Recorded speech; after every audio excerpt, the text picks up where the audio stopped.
Today's sermon passage comes from the book of Matthew.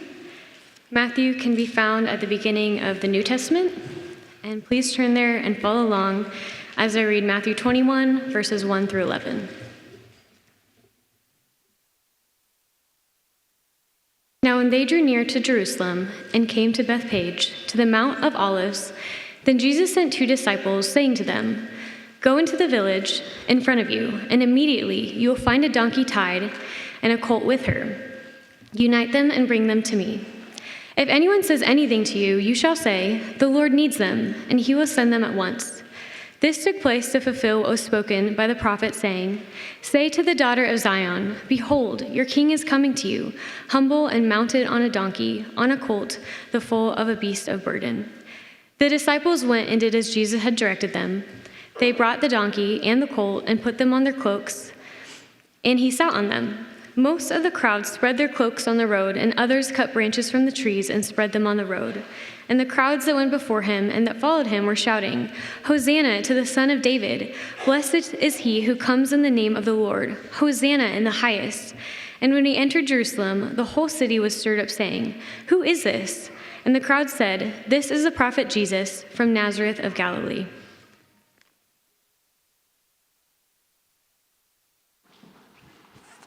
Thank you, Natalie. Well, this morning we are continuing our sermon series in the book of Matthew, here in chapter 21. And as we do, we come to a huge, major transition point in the Gospel of Matthew that been with us for the last 20 chapters. Up to this point, you may have noticed that Jesus has geographically been all over the place. He's traveled from Bethlehem to Egypt to Nazareth, all throughout Galilee.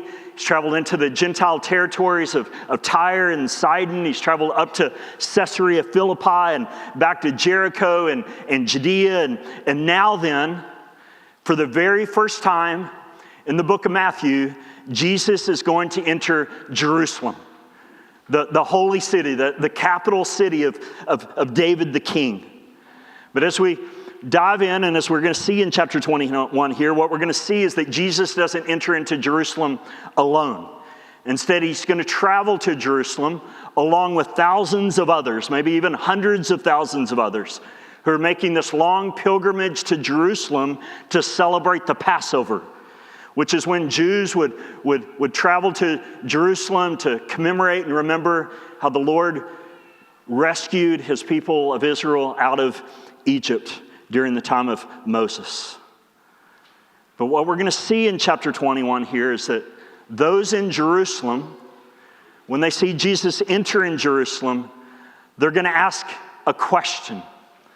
And the question they ask really gets at the heart of this passage and really helps to frame this passage and tell us what this passage is all about. And we see the question that they ask at the very end of verse 10 here. They ask, "Who is this?"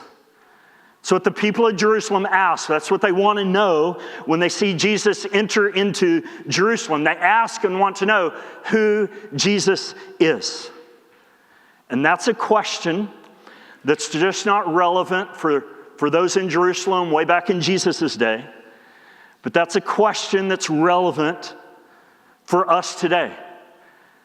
And the reason it's relevant, because there's a whole lot of different groups and a whole lot of different people that have a whole lot of different answers when it comes to that specific question. And so for Muslims, they would say that Jesus was just a great prophet, but that he wasn't God incarnate and he wasn't crucified on a cross. Buddhists would say that Jesus was just some great enlightened spiritual leader. Mormons would say that Jesus is a product of divine procreation between the Heavenly Father and the Heavenly Mother, and that Jesus wasn't God, but he was just a man who became one of many gods. Jehovah's Witnesses would say that Jesus was created as the archangel Michael before the physical world ever existed and was a mere human, but he wasn't God in the flesh. And then there's a whole bunch of others who would label themselves as Christians and call themselves Christians, and who would say that all Jesus is love. Like that's his only attribute. That's all Jesus is. That's who Jesus is. All he is love. He's just loving. He's accepting of everyone. He doesn't judge. He doesn't condemn anyone. He's just love. There's a whole host of other answers that people give today, and different groups of people give today when it comes to that question as well. Well, thankfully, we don't have to go around and give a poll to everybody in the world regarding that question about who Jesus is in order to determine who he is. Instead, this is the whole point for why the Gospel of Matthew was written. It was written to answer this one question that those in Jerusalem ask when Jesus enters. Who is this? We've seen the answer for the last 20 chapters. We've seen it from his genealogy in chapter 1, to his birth narrative in chapter 2, to his baptism in chapter 3, to his temptation in the wilderness in chapter 4, to his Sermon on the Mount in chapters 5 through 7, to all the miracles and the healings that he did in chapters 8 through 9, to the commissioning of his disciples in chapter 10, to his confrontation with the Jewish leaders and the Pharisees in chapters 11 and 12, to the parables that he taught and told in chapters 13, to Peter's confession that he gives in chapter 16, that Matthew wrote all of that, all of it, for one purpose and one purpose only, and that was to demonstrate and to prove who Jesus is. Namely, that he's the long-awaited, promised Messiah King that was to come from the line of David, that was going to come and usher in his kingdom and reign on his throne forever. Like, that's the whole point, if you've missed it, for why the book of Matthew, for why the Gospel of Matthew was written. And it's the whole point of what our passage is getting at within our passage here this morning, here in chapter 21. That in our passage, in this chapter, we're going to see Jesus enter into Jerusalem in what's commonly referred to as his triumphal entry.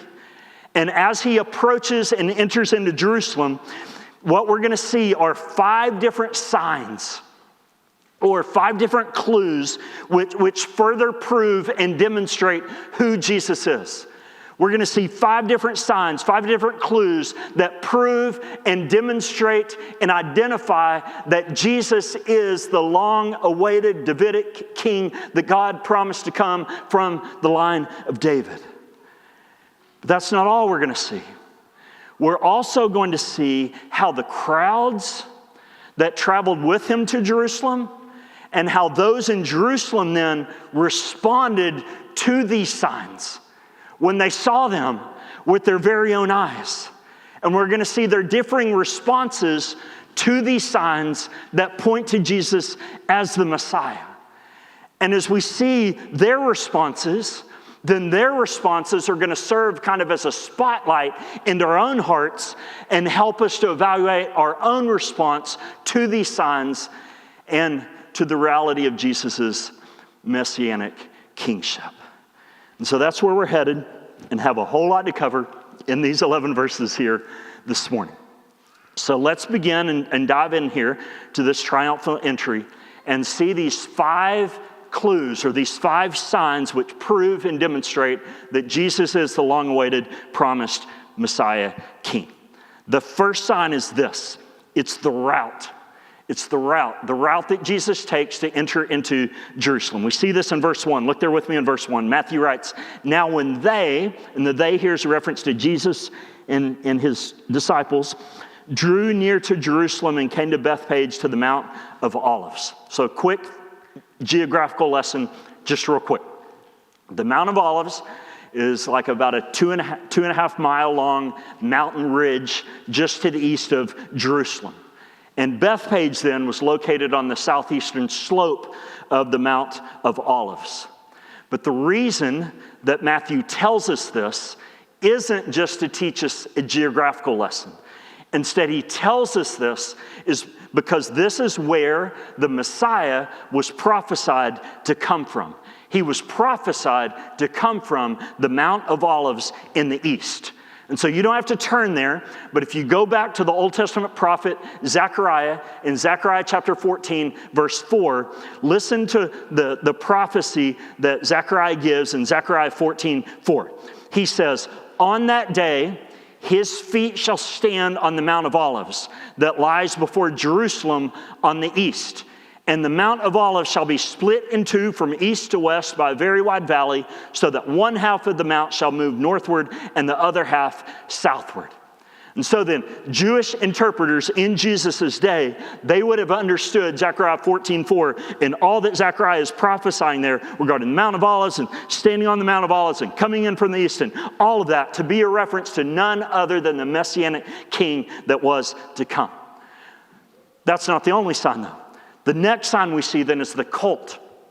The colt, or the young donkey that Jesus rides into in Jerusalem. We see this in verse 2. Look at verse 2. At the end of verse 1, Jesus sends two of his disciples into the village to go retrieve a colt. And then listen to what he tells them to do in verse 2. He tells them, go into the village in front of you, and immediately you will find a donkey tied and a colt with her. Untie them and bring them to me. If anyone says anything to you, you shall say, the Lord needs them, and he will send them at once. And so it's important to understand how weird this would have been, right? Like up to this point in Jesus' ministry, what was his mode of transportation? His feet. Like he's walked everywhere. Like everywhere. He hadn't ridden on anything up to this point. So if that's the case, then why in the world, when he's right on the verge, like right on the goal line of entering into Jerusalem, does he say, oh, sorry, guys, go get me a donkey so I can get on it and ride it in? Like, did he just get so far, like to the 1 yard line, about to get in the end zone and be like, oh, I'm too tired. I can't go any further, guys. I'm exhausted. You guys can either carry me or you guys can go get a donkey and I can ride the donkey, but I'm too tired to go that last mile into Jerusalem. No, that's not why he called for the donkey at all. He might have been tired. We don't know, but that's not why he called for the donkey. Instead, verse 4 here in chapter 21 tells us why he called for the donkey. Look at verse 4. It says, this took place. So here's the reason, to fulfill what was spoken by the prophet, saying, say to the daughter of Zion, behold, your king is coming to you, humble and mounted on a donkey, on a colt, the foal of the beast of burden. So Matthew here, what he's doing is quoting two different Old Testament prophecies, and he's blending them together. And so the first part of verse 5 that Matthew quotes, say to the daughter of Zion, is taken from Isaiah chapter 62, verse 11. Mount Zion was the highest and most prominent hill in Jerusalem. So throughout the Bible, Jerusalem was often referred to as Zion. So that's who the daughter of Zion is a reference to here. It's a reference to the inhabitants of Jerusalem. The rest of verse 5 then, so the biggest chunk of verse 5 that Matthew quotes here, is taken from Zechariah chapter 9, verse 9. And that's a prophecy that Zechariah prophesied to the people of Israel after they had come back from exile to rebuild the temple and reestablish Jerusalem. That as they returned back, Zechariah prophesied of a day when God would send a king that would come and restore everything. And Zechariah 9:9 specifies how this promised king would come.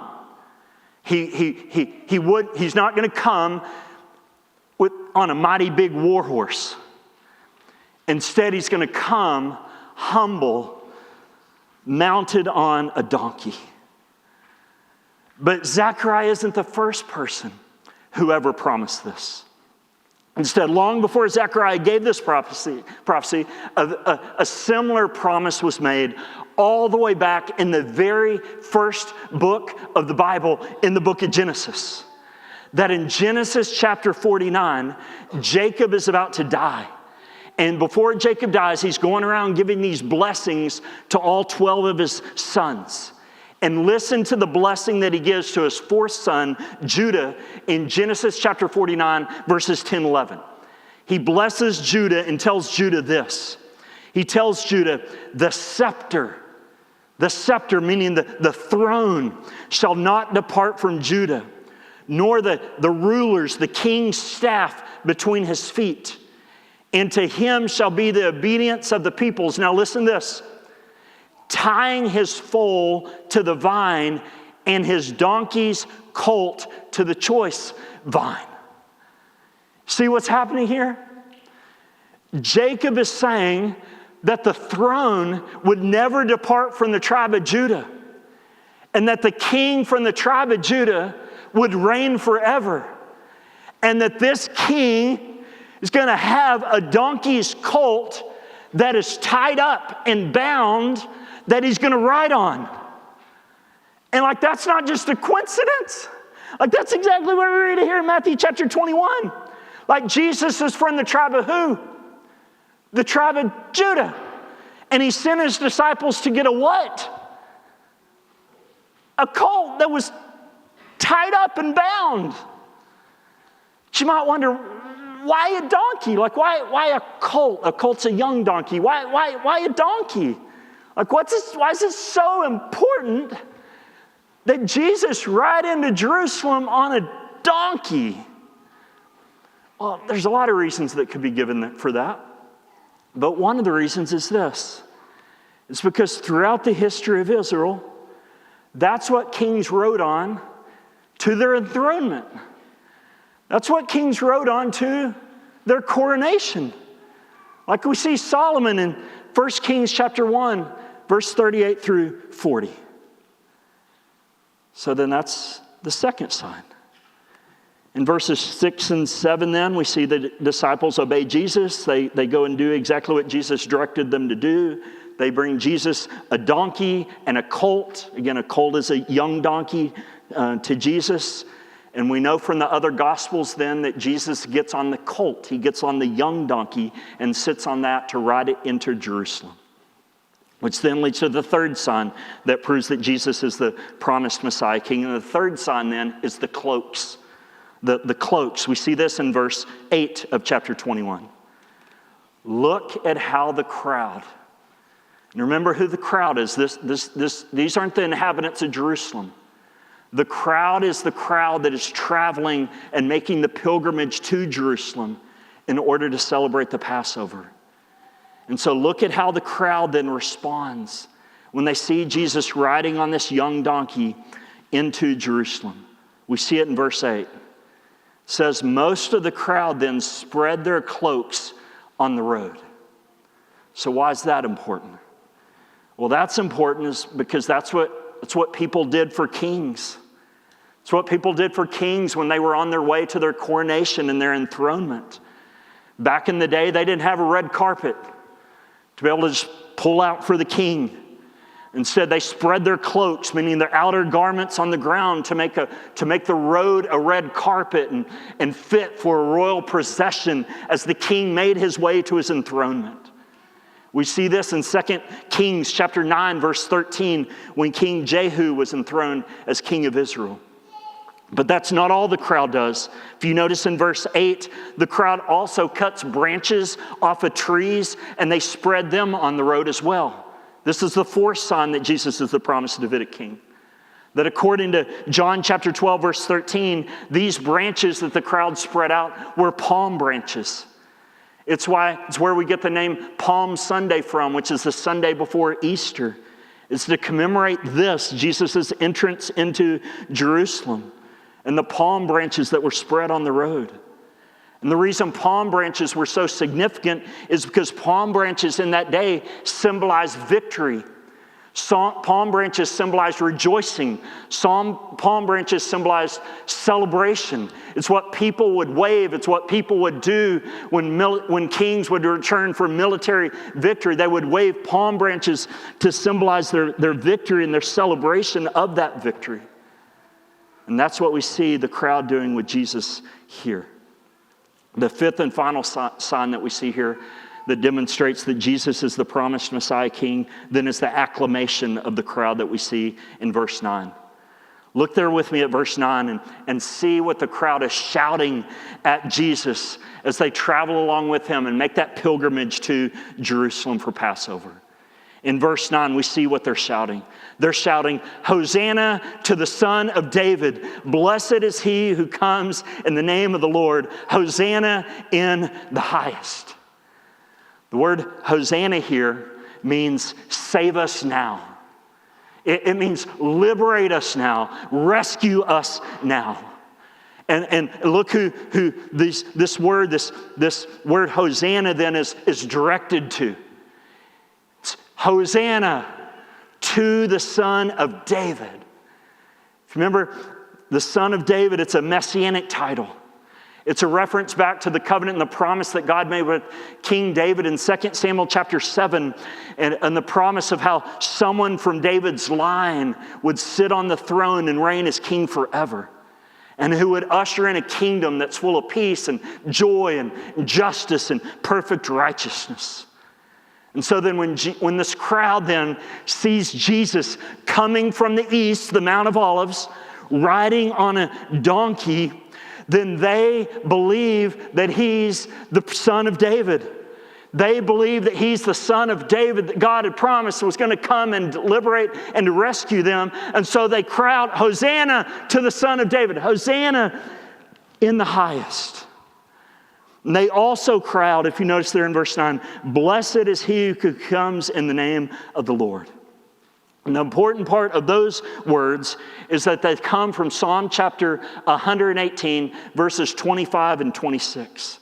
And the reason that's important is because Psalm 118 is a royal psalm that was recited when a king was enthroned and placed on the throne.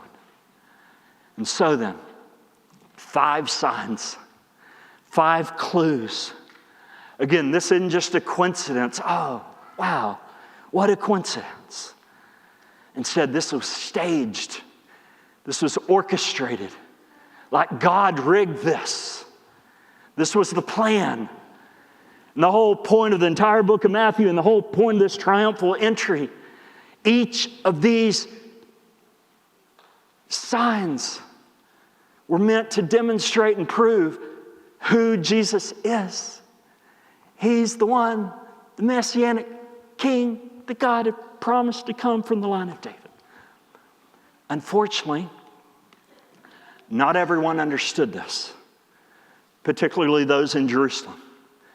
Instead, if you look at verse 10, look at how those in Jerusalem responded when they saw Jesus ride into Jerusalem on a donkey.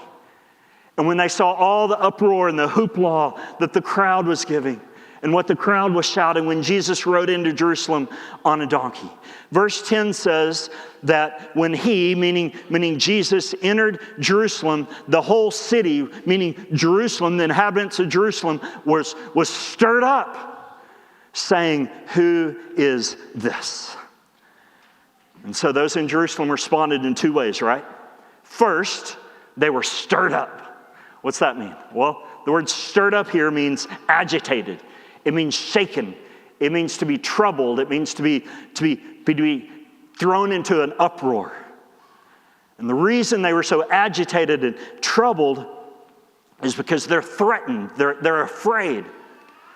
They see all the hoopla surrounding Jesus, and how this huge, massive crowd is proclaiming him to be the Messianic King.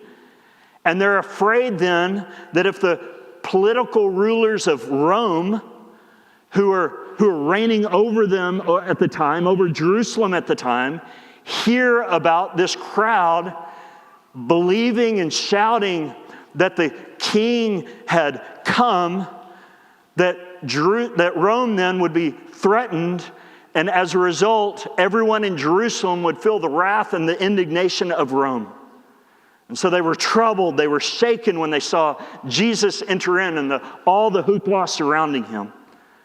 But that's not the only way they responded. They also responded, as we talked about earlier, by asking a question. They questioned and wondered, who is this? They wondered who Jesus was.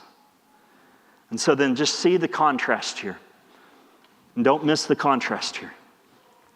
when the crowds that came for Passover see Jesus coming into Jerusalem from the Mount of Olives, riding on a donkey, how'd they respond? They threw their garments on the ground. They threw branches on the ground. And they shouted, "Hosanna to the Son of David. Blessed is he who comes in the name of the Lord." Why? Because they recognize and see and understand who Jesus is. In contrast, though, those in Jerusalem, the capital city of David, who should have been, of all people, should have identified and known who the Messiah was. When they see Jesus coming in the city, they're agitated and troubled and have no clue who he is. And look at each other and like, who is this? In verse 11, then the crowd answers Jerusalem's question. And they tell Jerusalem and the inhabitants of Jerusalem exactly who Jesus is. And again, this is the crowd that has traveled with Jesus on this pilgrimage to Jerusalem. This isn't, the crowds here in verse 11 aren't the inhabitants of Jerusalem. And here's how the crowd answers Jerusalem's question regarding who Jesus is. Who is this? Here's who he is. This is the prophet, Jesus, from Nazareth of Galilee. That's who he is. Now, in their answer, it's important to not misunderstand the answer that they give here, to not misunderstand what the crowd is saying here. They're not saying that Jesus is just a prophet, meaning he's not the Messiah king. This guy that's entering is just a prophet. And the reason we know that is because they just proclaimed he was the Messiah, right? They threw their garments on the ground and they threw their cloaks on the ground and branches, and they proclaim, "Hosanna to the Son of David, blessed is he who comes in the name of the Lord." They believe that he's the promised Messiah king. The crowd does. At the same time, they also know that he's the prophet. And this is important. Not a prophet, but the prophet. Meaning the final and ultimate prophet that God promised was going to come. And that God promised would come all the way back in the book of Deuteronomy chapter 18. Like, you don't have to turn there, but listen to the words of Moses. That Moses speaks to the people of Israel in Deuteronomy chapter 18, verses 15 through 18. Moses tells them, "The Lord your God will raise up for you a prophet like me," meaning like Moses, "from among you, from your brothers. It is to him you shall listen." Then in verse 18, Moses says, "And the Lord said to me, I will raise up for them a prophet like you," like Moses, "from among their brothers. And I will put my words in his mouth, and he shall speak to them all that I commanded him." So then that's the crowd's answer to Jerusalem's question about who Jesus is. Who is he? He's the ultimate final prophet that was promised from Deuteronomy chapter 18 that God promised would come. In other words, he's the new and greater Moses, who most Jewish interpreters in that day would have understood to be none other than the Messiah king that was promised. And as this prophet king who has entered into Jerusalem on a donkey, he has entered into Jerusalem to do what prophets do. And that is to condemn and to confront the inhabitants of Jerusalem for rejecting him as the promised Messiah king. Which is the whole point of what we're going to see in the rest of chapter 21 starting next week and the remaining chapters after that. So, that's Matthew's account of Jesus' triumphal entry into Jerusalem. And this is how the crowd who made the pilgrimage to Jerusalem for the Passover responded when they saw these signs. And this is how the inhabitants of Jerusalem responded when they saw these signs and when Jesus entered into the city. So the question then is, what about us? How should we respond? how should we respond to these signs that we've seen this morning that point to the fact that Jesus is none other than the long-awaited promised Messianic King? What are the implications of this for us? We saw how the crowds responded and how those in Jerusalem responded, but how should we respond 2,000 years later? Well, we should respond in at least these three ways. Number one, we should either submit to Jesus as king or reject him as a fool. We should either submit to Jesus as king or reject him as a fool. In other words, here's what I mean. Imagine if after this service, I grab 20 or 30 of you and we all hop on a plane to go to Washington, D.C. And when we get off the plane, I give all of you a bunch of, who come with me, dark sunglasses and little ear things to put in your ear. And then I call and I arrange for a whole host of big black SUVs and big black limousines to pick us up from the airport, along with a bunch of motorcycles to ride alongside of us. And so we hop in these big black SUVs, big black limousines. Some of y'all hop on these motorcycles. We're all wearing our dark glasses with the little things in our ears. And we make our way from the airport, and we make our way to 1600 Pennsylvania Avenue. And when we get there, we stop. This long, big motorcade stops in front of the White House. And I get out, and as I get out, we arranged ahead of time for a song to be played. Hail to the Chief. And so I get out of the limo, and Hail to the Chief starts, dun, dun, dun, all that. And there's this crowd that starts to form. Like, who is this? And I walk out, I just start waving at everybody, and Amy's with me, and we walk on the red carpet and try and get as far up to the door of the White House that we can. So, if you're there watching that or hearing about this, you have a decision to make. You have a decision to make. You either have to decide, John's the President of the United States. Like, that's who he is. That's who I am. That I really am him. Because that's what I look like, kind of. That's what I'm acting like, right? Or you have to decide, I'm completely nuts and out of my mind. Those are the only two options. There's no other options. And the same is true when it comes to Jesus here.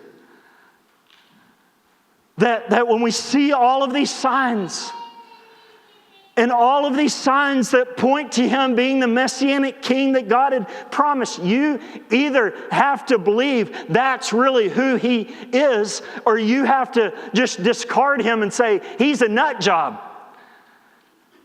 Or he's a crazy, deceiving liar.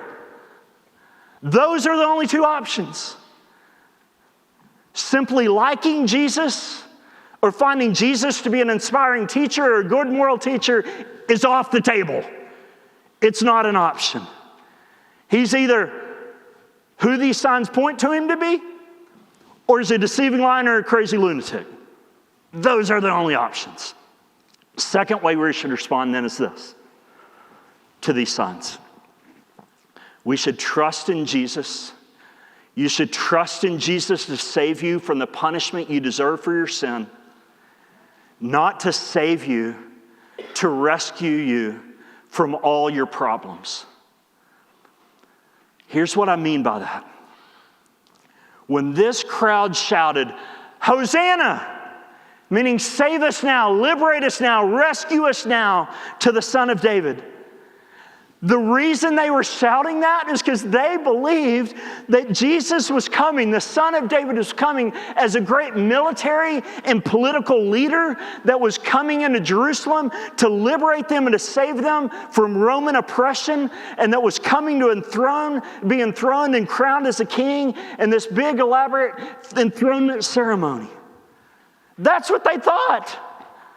That's who they thought this Son of David was. But that's not the type of king that Jesus came to be. And it's not the type of salvation that Jesus came to bring. He didn't come on a big war horse or with the sword to defeat the Romans and to rescue Israel from Roman oppression. Instead, he came on a humble donkey in order to defeat sin and to rescue all those who would ever place their faith in him from the judgment and the condemnation that we deserve for our sin. And he didn't come to have a crown placed on his head and have a big enthronement ceremony with a bunch of pomp and circumstance. Instead, he came to be enthroned in a way that those in Jerusalem would have never expected. He had his clothes stripped off of him and a purple robe placed on him. Purple being the sign of royalty. He had a crown placed on him, but not a fancy, elaborate crown. He had a crown of thorns that was pressed so deep into his skull and into his head that he began to bleed. He was hit and flogged and spit on and mocked. They taunted him over and over again, shouting, "Hail, King of the Jews!" And then he was placed on a cross to endure the most grotesque, horrific form of death a human being could ever imagine. Death on a cross. And as he was being crucified on the cross, there was a sign over his head that said, "Jesus of Nazareth, King of the Jews." Like, that's the enthronement ceremony that Jesus came into Jerusalem for. Not a ceremony in which he sat on a literal throne, but a ceremony in which he hung on a cross. And where the cross became his throne, where he ruled and reigned over sin and Satan and death.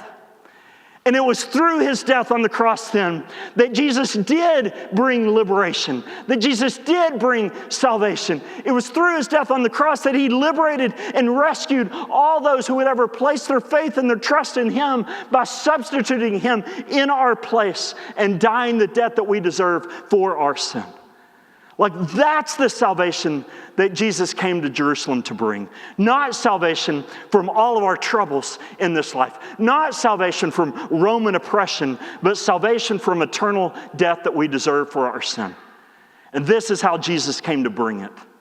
Not by slaughtering the Romans with the sword, but by being slaughtered on a cross. And this is really, really important. It might not seem like it, but this is really important for us to realize and grasp. Because if we're not careful, and I see this all the time, if we're not careful, we can have the same exact wrong expectations about Jesus like the crowd here.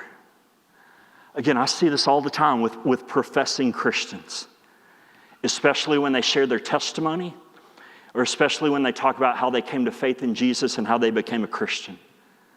That a lot of times in those moments, many just talk about how Jesus just saved them from their loneliness, or how Jesus just saved them from the really hard circumstances that they were walking through, or how Jesus just saved them from some troubling situation that they were facing and walking through in their life. But many never mention anything at all about how Jesus died on the cross in order to save them from the judgment they deserve for their sin. And in doing so, they're acting just like the crowd in Matthew 21 here. They're looking to Jesus to save them, not from judgment, not from condemnation for their sin, but from whatever troubling circumstances and hard difficulties in life that they're walking through. If that's you this morning, don't make that mistake. Like, I'm convinced there will be a plethora of professing Christians in hell because they trusted in Jesus to save them. not from judgment that they deserve for their sin, but only from the difficult circumstances in life that they're walking through. Don't make that mistake. Third response, then, we'll conclude with this, of how we should respond to these signs and Jesus' triumphal entry into Jerusalem.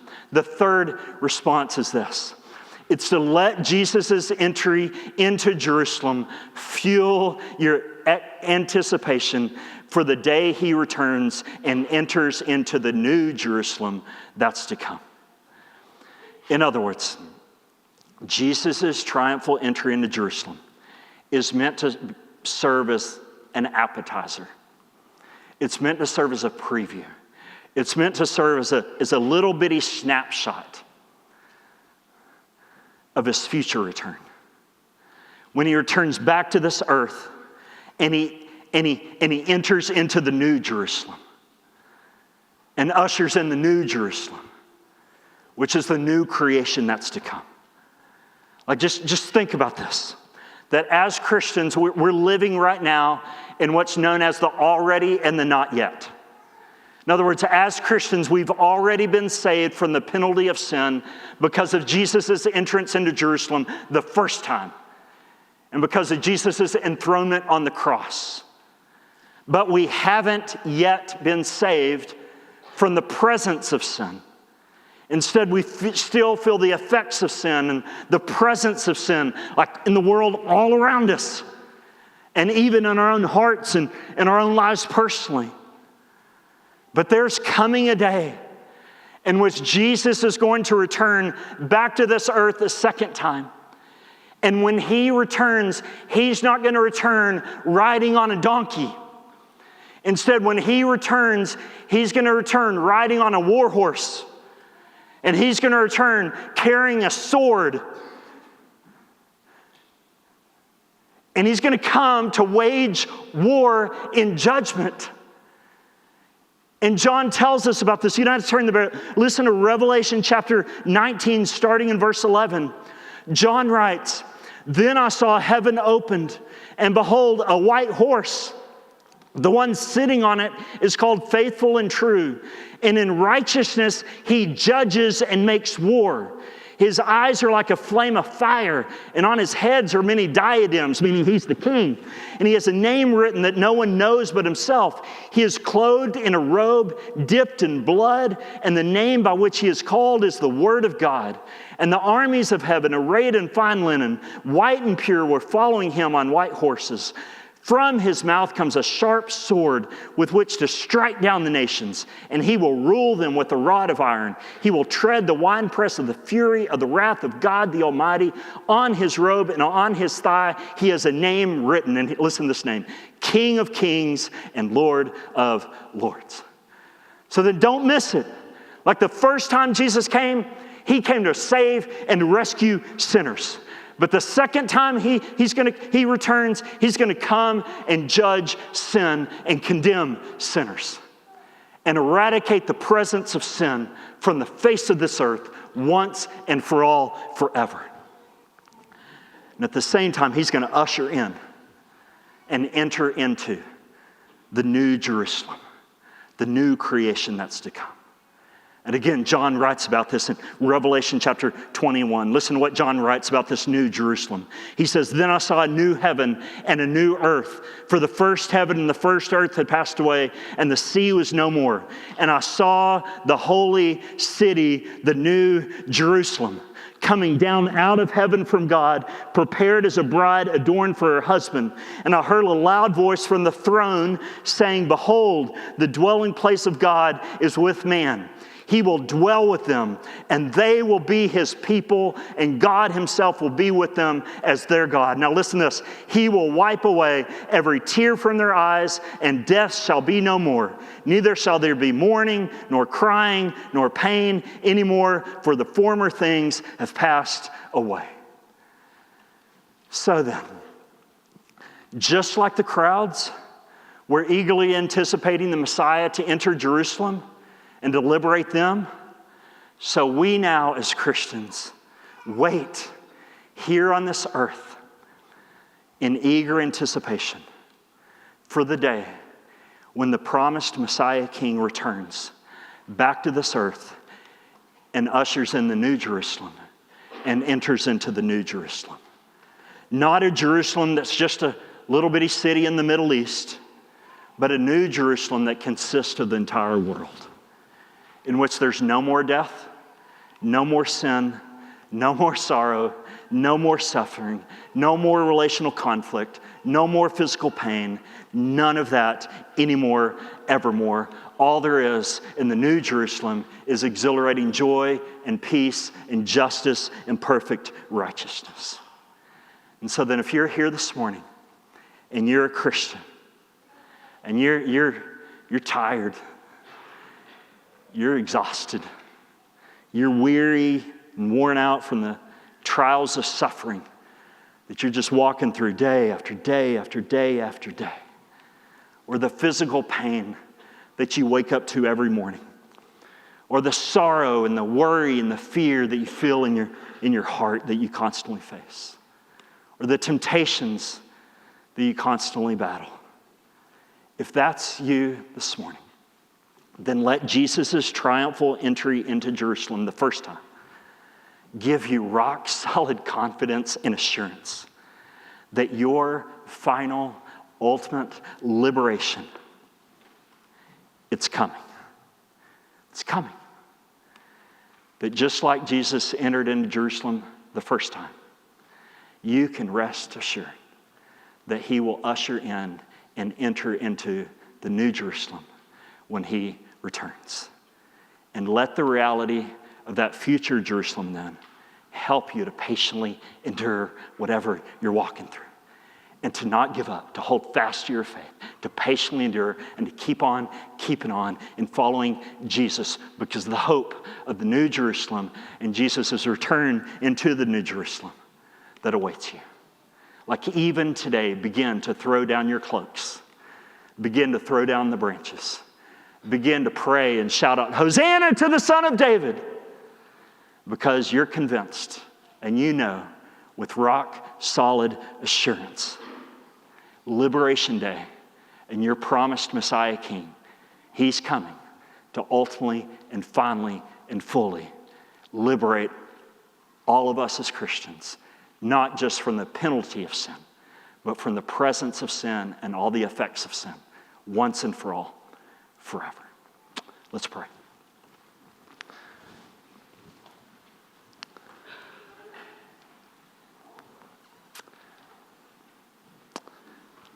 Lord, we thank you for Jesus. We thank you that we can come to a passage like this and see all these promises that you made fulfilled, that just remind us that you're trustworthy, that we can trust every single detail of every promise that you've ever made. And Jesus reminds us of that. His triumphal entry reminds us of that. And so, Lord, as we see promises that talk about this new Jerusalem that's to come, the hope that awaits us, and what this new Jerusalem will be like, that it seems too good to be true, help us to not doubt. Help us to be sure. Help us to be confident. Help us to hope. Not hope in simple, like the crowds did, of a liberator who only liberates us from troubling circumstances. But Lord, help us to hope in a Messiah and a liberator who has rescued us from the judgment of sin and who will one day rescue us from the presence of sin forever. Oh, Lord, ground our hope and cause these signs that we saw in Jesus' triumphal entry to have a greater confidence as we look forward to that day. It's in Jesus' name that we pray these things. Amen.